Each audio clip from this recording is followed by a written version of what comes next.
Chacun de nous a un combat.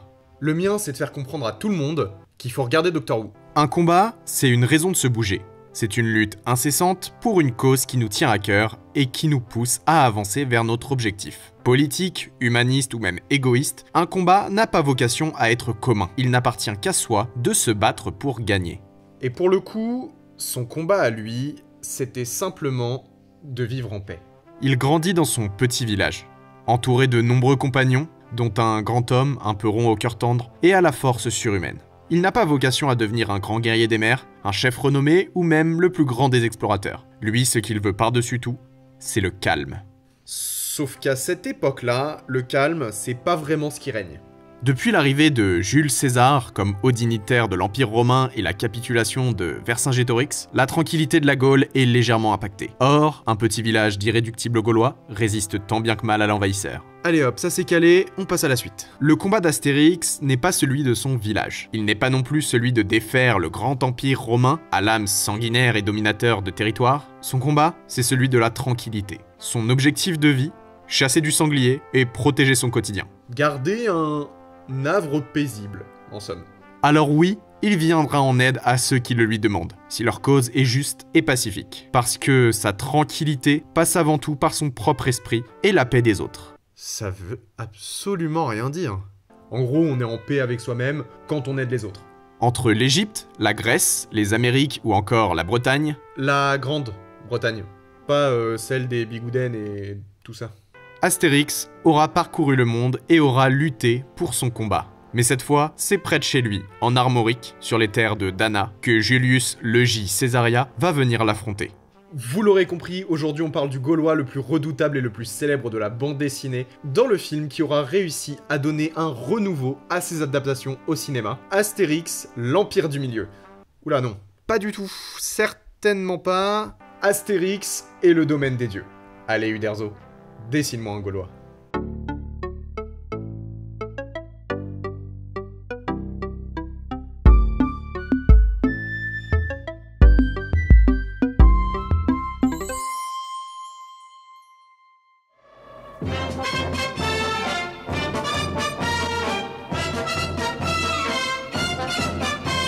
Dans les ruelles animées de Montreuil, Albert Uderzo, un jeune prodige du dessin, forgeait ses rêves sous le ciel tumultueux des années 20. Ça rime. Dès ses premières esquisses, on pouvait percevoir une étincelle créative qui allait définir sa vie et changer le visage de la bande dessinée. Le destin d'Uderzo bascula lors de sa rencontre fortuite avec René Goscinny, un écrivain au flair exceptionnel. Ensemble, ils se lancèrent dans une aventure artistique, mais l'ascension vers la création d'Astérix fut tout sauf linéaire. Sauf que c'est pas du tout le sujet de la vidéo. Donc on va pas en parler. En vrai, je pense qu'il existe de nombreuses vidéos YouTube qui parlent du sujet. Je suis persuadé qu'il y a des gens bien plus calés que moi pour parler de ça. Probablement des gens qui sont tombés dedans quand ils étaient petits. Allez hop, paf, ça fait 2.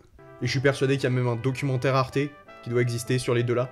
Donc nous, on va passer un peu toute cette étape et on va commencer direct à l'adaptation.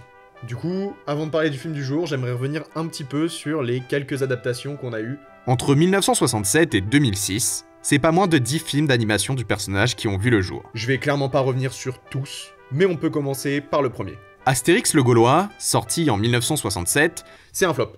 C'est un flop. Enfin, en fait, c'est plus compliqué que ça, parce que Wikipédia a 2 pages différentes pour le même film, et les 2 pages disent des trucs différents. Il y en a un qui dit que c'est un flop, l'autre dit que c'est une réussite. J'ai pas trouvé les vrais chiffres autre part que sur Wikipédia. Du coup, faites ce que vous voulez de cette info. Mais le film a tout de même mis 3 choses très importantes en avant. D'abord, les aventures du blondinet dopé à la potion magique sont une très bonne matière à adapter. Par son récit assez atypique, à la fois fantastique avec une pointe de fausse réalité historique, ces personnages aux identités diverses qui se démarquent grâce à leur patte graphique si particulière, et surtout grâce aux valeurs qu'incarne le jeune Gaulois. Il est têtu avec ses convictions, mais reste son patriotisme qui le pousse à se battre contre la dictature de l'Empire. En plus, il aime la bonne bouffe. Je pense que si on devait choisir un mot pour le définir, franchouillard, ça lui irait parfaitement. Ensuite, Astérix le Gaulois nous a fait comprendre que le travail sur son adaptation ne peut se faire sans la concertation avec les auteurs originaux. Il faut savoir que, pour ce film, ni Uderzo ni Goscinny n'ont été concertés par la création de l'œuvre. Ce n'est qu'une fois terminé qu'ils ont eu le droit à une projection privée pour valider la sortie. Et enfin, cette chanson est un véritable fléau pour l'humanité. Je suis un marchand de bœufs et vraiment très malheureux. Je vous jure, je crois que je l'ai dans la tête depuis que j'ai commencé à écrire la vidéo.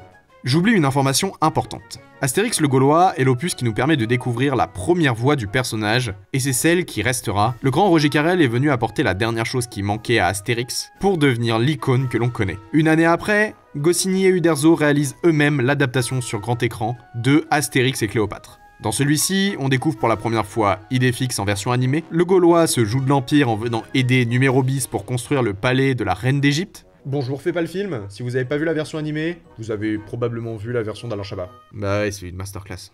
Ici, on voit une patte assez différente du premier film, avec des passages presque cartoonesques, mais aussi des nouveaux personnages se différenciant de nos protagonistes. Plusieurs comiques de répétition qui viennent ponctuer le récit et surtout une gamme de couleurs complètement nouvelle, nous plaçant dans un nouveau décor, bien loin de la Gaule. L'Égypte, quoi. A noter que pour des facilités de production, les personnages du premier film ne comptaient que 4 doigts à chaque main. Le public nous pouvant distinguer la différence dans les mouvements, ce n'est pas très dérangeant. Il s'agit d'une méthode souvent utilisée, Comme dans Les Simpsons. mais pour Astérix et Cléopâtre, les deux créateurs ont voulu s'approcher au mieux du réalisme en leur redonnant leurs 5 doigts. Voilà, c'était l'anecdote. Ah, et pour le coup, on a aussi eu le droit à une chanson dans celle-là. Le pudding à l'arsenic. Pour le coup, il y en a eu d'autres, hein, mais celle-là, elle est incroyable. Arrive alors le meilleur de tous, selon moi, plusieurs années après. Entre-temps, le studio Idéfix a été fondé, et c'est avec une toute nouvelle histoire inspirée de la mythologie gréco-romaine qu'on nous présente Les 12 travaux d'Astérix. En fondant leur studio, ils rapatrient la production en France, jusqu'alors en Belgique, et s'assurent de superviser l'ensemble du projet. Petite info intéressante, il se trouve qu'il y avait pas beaucoup d'animateurs en France à l'époque, donc ils ont poussé une bonne gueulante, et ça a entraîné la création de la section cinéma d'animation à l'école des Gobelins. L'école d'art, pas des Gobelins.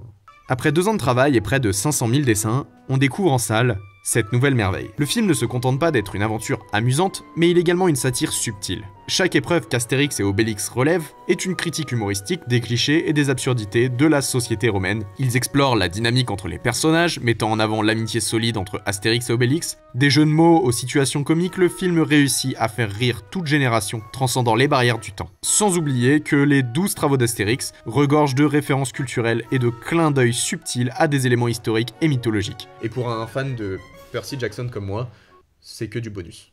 L'animation conserve le style distinctif de la bande dessinée originale d'Uderzo, tout en apportant une touche visuelle dynamique. Les paysages variés et les designs des personnages sont visuellement captivants, ce qui nous plonge dans un univers animé riche et coloré. Il y a une référence à Astérix dans The Witcher. Bon, si jamais, je pense que je vais tourner un TikTok en même temps. Dans l'extension Blood and Wine de The Witcher, Geralt de Rivia se retrouve embarqué dans une quête au cœur d'une banque. C'est une quête interminable et en gros on lui demande de faire plusieurs allers-retours entre différents guichets pour retrouver le formulaire A38. Et ben ça, c'est une référence aux 12 travaux d'Astérix, quand Astérix et Obélix sont dans la maison des fous, et qu'à leur tour, ils doivent aller trouver ce même formulaire. Pour le coup, bah ça s'invente pas. Bref, j'ai postillonné, wesh. Bref, je vais pas revenir sur tous les films qui sont sortis entre 67 et 2006, parce que c'est long, il y en a 10, j'en ai fait 3, c'est déjà pas mal. Moi, ce que je vous propose, c'est d'avancer un peu dans l'histoire. Pendant des années, les films d'animation se sont enchaînés, essayant de rendre hommage au petit Gaulois et surtout cherchant à recréer cet engouement autour de lui. Après Astérix et les Indiens en 94, il faudra attendre 2006 pour voir Astérix et les Vikings. Sauf que, voilà. Dans le milieu des années 90, la tendance émergente qui provient des USA et notamment des studios Pixar, c'est la 3D. Toy Story a mis une claque au monde moins d'1 an après la sortie d'Astérix et les Indiens. Même Disney s'est vu dépassé par la proposition. Alors pour le coup, Astérix à ce moment-là, il a pas le choix, c'est évoluer ou disparaître. Disparaître.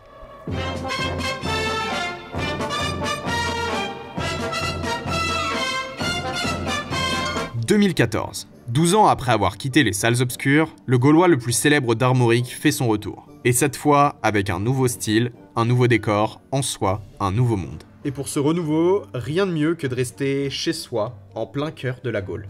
Je suis persuadé qu'il va y avoir des gens qui vont détourner ce que je dis. Co-scénarisé et réalisé par Alexandre Astier. Je crois que j'ai entendu un fan de Kaamelott hurler au génie. Bon, c'est pas faux, mais quand même. Le film s'annonçait prometteur, avec un retour qui met beaucoup de gens en joie et qui signe tout de même la fin d'une ère, puisque Roger Carrel annonce prêter sa voix une toute dernière fois à Astérix, après 50 ans. Et il s'éteindra en 2020. Je vais chialer, premier degré. Entre-temps, c'est Christian Clavier qui avait pris le relais. Mais bref, qu'est-ce que ça donne, cette version 3D? Est-ce que c'est bien? Ouais, c'est bien. C'est vraiment très très bien. En arrivant aussi tard, longtemps après le renouvellement de l'animation, le plus important était de parvenir à se démarquer des autres films du style. Là où le design des personnages avait permis d'imposer une patte graphique à l'époque, il faut aujourd'hui trouver une nouvelle manière de se différencier des productions Disney Pixar ou DreamWorks. Ok, on va faire les choses dans l'ordre. Astérix et le domaine des dieux nous raconte la nouvelle entourloupe de César pour achever sa conquête de la Gaule. Son plan, encercler le village d'Irréductible, 2 grandes bâtisses romaines, les forçant à s'adapter pour ensuite les écraser. En soi, c'est un plan bête et méchant, on lui en demande pas plus. Ce qui est vraiment intéressant dans ce film, c'est d'abord qu'Astérix va causer sa propre perte. Parce que oui, il va perdre. Face à la puissance de l'Empire romain, il tombera, et c'est pas vraiment lui le héros de notre histoire. Ouais, enfin, il a quand même son nom dans le titre. Astérix suit un grand nombre de mésaventures et va se retrouver seul, sans potion magique, face à une gigantesque armée romaine. Heureusement, sa ruse va lui permettre de trouver un subterfuge qui le sauvera un temps, d'autant plus que la potion magique n'est pas la seule chose qui fait de lui un guerrier. Pourtant cette fois, il sera sauvé par le village tout entier, et pire, ce sera un petit garçon romain qui va bouleverser les plans de Julius. Le domaine des dieux met réellement le personnage d'Astérix en difficulté pour la première fois. C'est ici qu'on s'aperçoit des failles de l'homme, et ce, même si on l'a longtemps pensé surhumain. Il reste un homme avant tout, et ses émotions sont aussi le facteur qui vont lui jouer des tours, notamment quand il choisit de faire confiance à des esclaves qui l'entraîneront dans sa chute. Bon, pour le coup, que ce soit en termes de scénario ou de bonnes idées, Astérix a jamais eu de mal à se démarquer.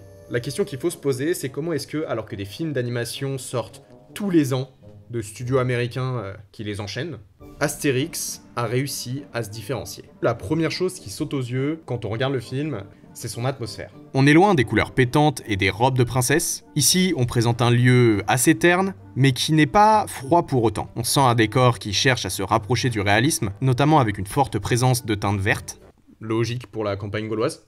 En gros, imaginez une journée nuageuse en Bretagne. Jusqu'à là, c'est pas trop compliqué. Et ben, c'est exactement ce que retranscrit le film. Le film intègre habilement des éléments d'animation 3D tout en préservant le style graphique distinctif de la bande dessinée originale. Cette combinaison offre une esthétique visuelle unique, ajoutant une profondeur sans compromettre l'essence du trait d'Uderzo. L'animation dans ce film est caractérisée par de nombreux mouvements fluides et des détails graphiques très précis. Les expressions faciales, les gestes et même les arrière-plans sont rendus avec une finesse qui élève l'esthétique globale et rend chaque scène visuellement riche. Les petits tics nerveux du personnage se répercutent directement sur les petites ailes de son casque. Alors oui, c'est un élément présent sur l'animation du personnage depuis longtemps, mais le traitement d'un personnage en 3D est bien différent de l'animation classique. Et tant qu'on parle de mouvement, il faut qu'on parle des scènes d'action. En particulier celles entre les Gaulois et les Romains. Tant il n'y en a pas beaucoup d'autres dans le film. Les combats sont chorégraphiés de manière plus complexe, et je dirais même plus complète, ajoutant une intensité et une énergie renouvelée. Par là, je pense surtout à une scène bien particulière. Je parle de cette scène.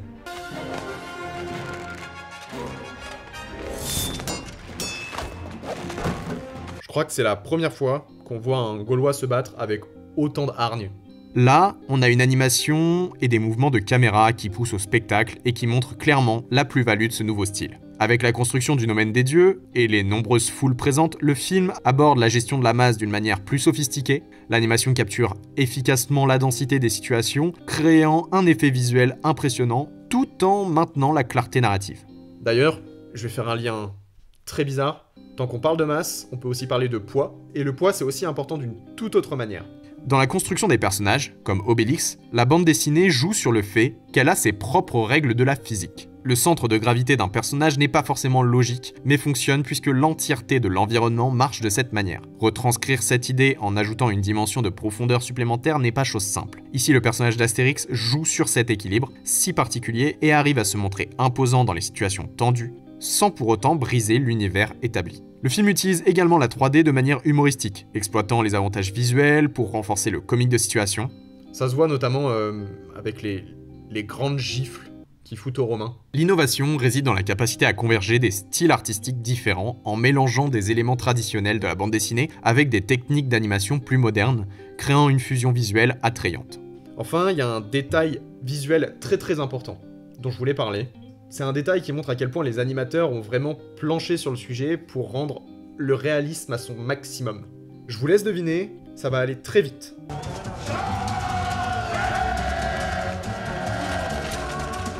ok. Si vous avez dit autre chose que la poussière, vous avez perdu. Ici, on va parler des fines pellicules qui s'agitent. Le traitement de la poussière dans Astérix et le domaine des dieux est un exemple ingénieux de l'attention portée aux détails qui enrichit l'esthétique du film. La poussière et les autres effets de fumée sont des instruments artistiques qui contribuent à plusieurs aspects de l'expérience visuelle. Déjà, ça aide à créer un réalisme atmosphérique. Ok, Blindelia. Ça rejoint ce qu'on disait des couleurs, donnant vie aux scènes et renforçant l'immersion du public dans l'environnement. Ensuite, la pellicule de poussière va jouer un rôle crucial dans les effets de gestion de lumière. Ça va créer des jeux de lumière vraiment avec un petit grain subtil et un peu mystérieux. Vachement proche de ma caméra, non ? Évidemment, lors des scènes d'action, c'est bien ça qui va accentuer les mouvements du personnage. Les traînées de poussière derrière les Gaulois en pleine action ajoutent une dynamique visuelle qui rend les scènes encore plus mémorables. Un simple mouvement sur un sol terreux et on a une saleté qui appuie la crasse du combat. C'est aussi d'ailleurs utilisé d'une manière très narrative. Par exemple, dans les constructions romaines, quand ils montent le domaine des dieux, c'est utilisé pour symboliser le changement. Alors que quand Astérix est jeté à terre par César, il est aspergé de poussière, et là, ça appuie sa défaite. C'est plein de significations, quoi. En ajoutant des particules de poussière, le film crée également un contraste visuel intéressant, en particulier avec des scènes plus sombres. Les particules éclairées par la lumière apportent une nouvelle texture visuelle, enrichissant l'esthétique globale. Je pense avoir fait le tour.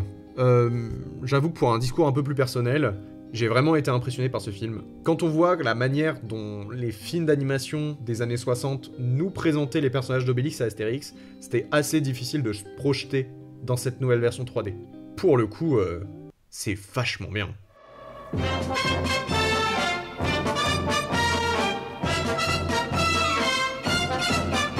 Astérix, c'est la France.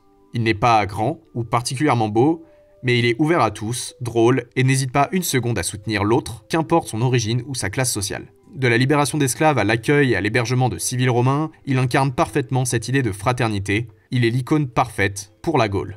Aujourd'hui, ses aventures continuent à nous faire rire. Entre les parutions d'un nouveau tome, malgré la perte de ses deux créateurs, et la suite du Domaine des Dieux, sorti il y a quelques temps, ce village n'a pas fini d'être irréductible.